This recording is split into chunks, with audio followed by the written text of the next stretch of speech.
Hello, it's Brooke. I wanted to answer a question about how to start a child custody case. So I first want to warn you that in Pennsylvania, every county has different rules of procedure, which mean different ways in which you have to file papers, where you file them, what's required, timelines for calculating deadlines, things like that. So make sure that when you start investigating filing for child custody that you know what your county is and what their rules are.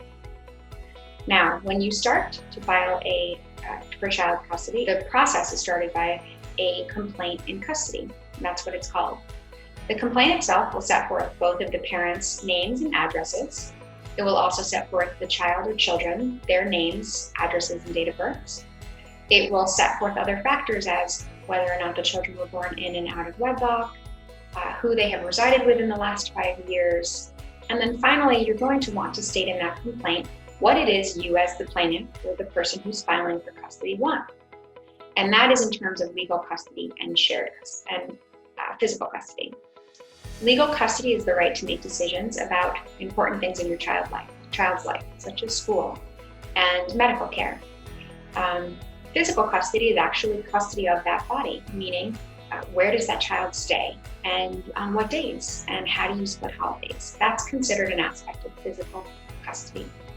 So in that complaint, you're going to want to say how you want to handle legal custody, how you want to handle physical custody, whether it be primary, shared, or partial, and then the reasons why you're asking the court for that request. There are 16 factors in Pennsylvania that address custody, and essentially the entire focus is on what is in the best interest of that child. And finally, after you submit that complaint, you're always going to want to make sure to submit a criminal affidavit.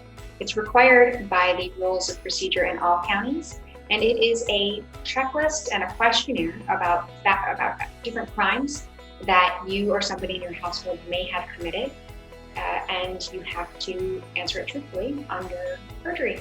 The threat of perjury, fines, imprisonment, all that fun stuff. So that's a quick refresher, a quick overview on how to start a child custody complaint.